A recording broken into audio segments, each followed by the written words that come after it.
Music सिर्फ तभी मिलेगा जब वो एक्सरसाइज करेगा। ये एक पावरफुल रिवॉर्ड बन गया।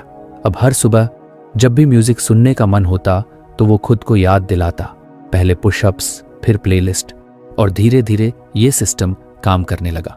अब उसका माइंड ये सोचने लगा कि वर्कआउट मतलब फन, म्यूजिक और एनर्जी।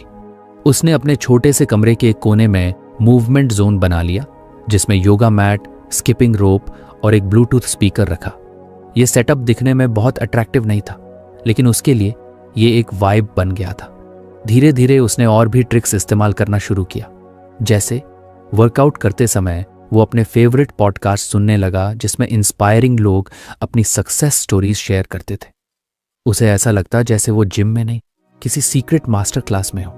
इससे हैबिट बोरिंग नहीं, बल्कि मोटिवेटिंग लगने लगी। एक दिन उसका दोस्त राहुल फिर आया और उसने देखा कि अभय वर्कआउट के बीच में भी मुस्कुरा रहा था।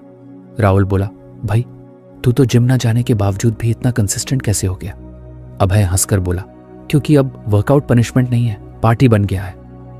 राहुल को यह कॉन्सेप्ट थोड़ा अजीब लगा, लेकिन जब उसने देखा कि अभय हर दिन डांस, स्ट्रेचेस और पुशअप्स करते हुए फेवरेट सॉन्ग्स पर एंजॉय कर रहा है, तो उसे यकीन हो गया कि यह तरीका काम करता है।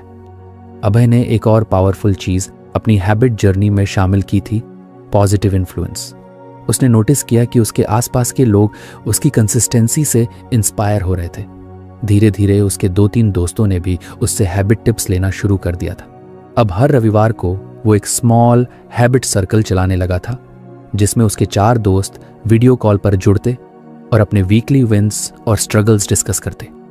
कोई अपनी रीडिंग हैबिट पर बात करता, कोई स्क्रीन टाइम घटाने पर। यह सर्कल उसका सपोर्ट सिस्टम बन गया था। उसने समझा surrounding yourself with people who already practice the habits you want to build can be extremely powerful. अगर आप उन लोगों के बीच रहो जो फिटनेस, डिसिप्लिन या सेल्फ ग्रोथ को सीरियस लेते हैं, तो आपके लिए भी वही बिहेवियर नॉर्मल लगने लगता है।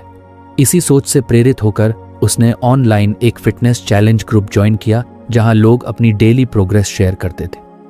उसने भी अपनी वर्कआउट सेल्फीज डालनी शुरू कर दी, और जब दूसरों से थम्स अप मिलने लगे तो मोटिवेशन और बढ़ गया।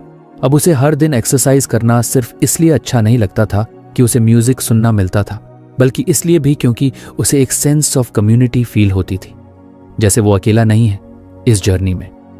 उसने अपने मोबाइल वॉलपेपर पर एक कोट लिखा, make it easy, make it fun और मेक इट यू। अब उसकी हर हैबिट डिजाइन इसी प्रिंसिपल पर आधारित थी। एक और ट्रिक जो उसने अपनाई, उसने अपने वर्कआउट को विजुअली ट्रैक करना शुरू किया। उसने एक वॉल कैलेंडर पर रेड क्रॉसेस लगाने शुरू किए। हर उस दिन